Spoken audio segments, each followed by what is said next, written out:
സഹയാത്രി. പൗരോഹിത്യസ്വത്വവും ദൗത്യവും അടിസ്ഥാനമാക്കി 100 ധ്യാന ചിന്തകൾ. അവതരണം ഫാദർ ഹെൻറി പട്ടരുമഠത്തിൽ എസ്.ജെ. സൗഖ്യദായകൻ. അവൻ തൻ്റെ 12 ശിഷ്യന്മാരെ വിളിച്ച് അശുദ്ധാത്മാക്കളെ ബഹിഷ്കരിക്കാനും എല്ലാ രോഗങ്ങളും വ്യാധികളും സുഖപ്പെടുത്താനും അവർക്ക് അധികാരം നൽകി. മത്തായി 10:1-2. പുരോഹിതൻ സൗഖ്യപ്പെടുത്തുന്നവനാണ്. വ്യത്യസ്ത രീതികളിൽ അവൻ മറ്റുള്ളവരെ സുഖപ്പെടുത്തുന്നു. യേശുശിഷ്യൻ എന്ന നിലയിൽ പുരോഹിതന് ലഭിച്ചിരിക്കുന്ന വിശിഷ്ടാധികാരമാണ് രോഗശാന്തി വരം. പ്രധാനമായും 2 തരം അധികാരം ശിഷ്യർക്ക് നൽകിയാണ് അവിടുന്ന് അവരെ ദൗത്യത്തിനായി അയക്കുന്നത്: പിശാചുക്കളെ ബഹിഷ്കരിക്കാനും രോഗികളെ സുഖപ്പെടുത്താനുമുള്ള അധികാരം. അതായത് തിന്മയുടെ ശക്തികളെ സമൂഹത്തിൽ നിന്ന് ആട്ടിയോടിക്കാനും ബലഹീനരും രോഗികളുമായവരെ സാന്ത്വനപ്പെടുത്താനുമുള്ള ഉത്തരവാദിത്വം. ഏറെ സ്നേഹത്തോടും തീഷ്ണതയോടും കൂടെ ഈ ഉത്തരവാദിത്വം നിറവേറ്റിക്കൊണ്ട് പുരോഹിതൻ യേശുശിഷ്യത്വം ജീവിക്കുന്നു. പ്രധാനമായും ആത്മാവിൻ്റെയും മനസ്സിൻ്റെയും സൗഖ്യമാണ് പുരോഹിതൻ പകർന്നു കൊടുക്കുന്നത്. ശാരീരികമായ സൗഖ്യവും അതിൻ്റെ ഭാഗമായി സംഭവിക്കുന്നു.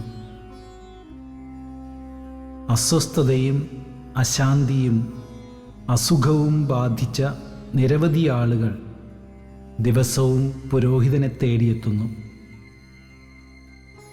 അവൻ്റെ സൗഖ്യദായകമായ പ്രാർത്ഥനയ്ക്കായി, ആശ്വാസവചനങ്ങൾക്കായി, സാമീപ്യത്തിനായി ഏറെ പേർ അവൻ്റെ അടുത്ത് വരുന്നു. ചിലപ്പോൾ അങ്ങനെയുള്ളവരുടെ അടുത്തേക്ക് അവൻ കടന്നു ചെല്ലുന്നു. ഏറെ സ്നേഹത്തോടും തികഞ്ഞ വിശ്വാസത്തോടും കൂടെ അവൻ അവരെ ശുശ്രൂഷിക്കുന്നു. ശാരീരികവും മാനസികവുമായ രോഗങ്ങൾക്ക് വൈദ്യശാസ്ത്രം നിർദ്ദേശിക്കുന്ന ചികിത്സയും ആരോഗ്യപ്രവർത്തകർ നൽകുന്ന സേവനവും ഫലപ്രദമായ രീതിയിൽ സ്വീകരിക്കാൻ പുരോഹിതൻ അവരെ പ്രോത്സാഹിപ്പിക്കുന്നു. അതിനുവേണ്ടി അവന് സാധ്യമാകുന്ന സഹായങ്ങളും ചെയ്തു കൊടുക്കുന്നു.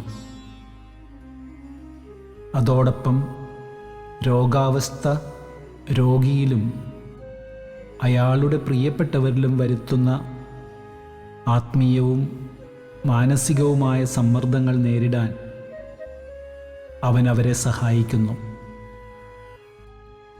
ഇത്തരം സാഹചര്യങ്ങളിൽ അവൻ അവരുടെ കൂടെ ഉണ്ടെന്നതും അവർക്കു വേണ്ടി പ്രാർത്ഥിക്കുന്നുണ്ടെന്നതും അവർക്ക് വലിയ ശക്തിയാകുന്നു. അവൻ്റെ സന്ദർശനവും സൗഖ്യാന്വേഷണവുമെല്ലാം അവർക്ക് ഏറെ ആശ്വാസമാകുന്നു. പുരോഹിതനിലൂടെ ദൈവം സൗഖ്യം പകരുന്ന ഏറ്റവും പ്രകടമായ സാഹചര്യമാണ് കുമ്പസാരമെന്ന കൂദാശ.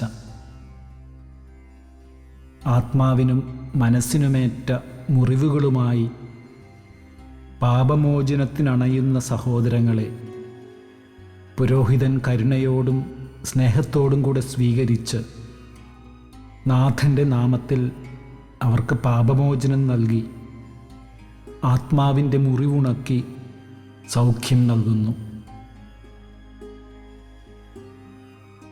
അനേകർക്ക് ആശ്വാസവും സമാധാനവും രോഗശാന്തിയും നൽകാൻ തനിക്ക് കഴിയുന്നത് തൻ്റെ എന്തെങ്കിലും പ്രത്യേക കഴിവുകൊണ്ടൊന്നുമല്ല എന്ന ഉത്തമ ബോധ്യം പുരോഹിതനുണ്ട്. ഓരോ പ്രാവശ്യവും അവനിലൂടെ പ്രവർത്തിക്കുന്നത് അവൻ്റെ ഗുരുവും നാഥനുമായ യേശുവിൻ്റെ ആത്മാവാണ്. ഈ ആത്മാവാണ് യഥാർത്ഥത്തിൽ സൗഖ്യം നൽകുന്നത്. പ്രാർത്ഥനയിലൂടെയും ധ്യാനത്തിലൂടെയും പുരോഹിതൻ നിരന്തരം ആത്മാവുമായി ഐക്യപ്പെട്ടിരിക്കുന്നു. അതോടൊപ്പം രോഗബാധിതനു വേണ്ടിയുള്ള ആത്മാർത്ഥത നിറഞ്ഞ പ്രാർത്ഥന, അവൻ്റെ ആശ്വാസവചനങ്ങൾ, കരുണ നിറഞ്ഞ ഇടപെടൽ, ഇവയെല്ലാം അശാന്തമായ മനസ്സും ശരീരവുമായി അവൻ്റെ അടുത്തു വരുന്നവർക്ക് സൗഖ്യാനുഭവം പകരുന്നു. അപ്രകാരം ആരോഗ്യപൂർണമായ ആത്മാവും മനസ്സുമായി അവർ അവനോടൊത്ത് കർത്താവിൻ്റെ വഴിയിലൂടെ യാത്ര ചെയ്യുന്നു. ധ്യാനം. സ്വസ്ഥമായിരുന്ന് സൗഖ്യദായകമായ ഈ ശുശ്രൂഷയിലേക്ക് എന്നെയും വിളിച്ചതിന് ദൈവത്തിന് നന്ദി പറയുക. സൗഖ്യം പകരാൻ കർത്താവിടയാക്കിയ ഏതാനും സാഹചര്യങ്ങൾ മനസ്സിൽ കൊണ്ടുവരിക. എല്ലാവരെയും ദൈവകരങ്ങളിൽ സമർപ്പിക്കുക. കൂടുതൽ തീഷ്ണതയോടും സ്നേഹത്തോടും കൂടെ ഈ ദൗത്യം ചെയ്യാനുള്ള കൃപയ്ക്കായി പ്രാർത്ഥിക്കുക.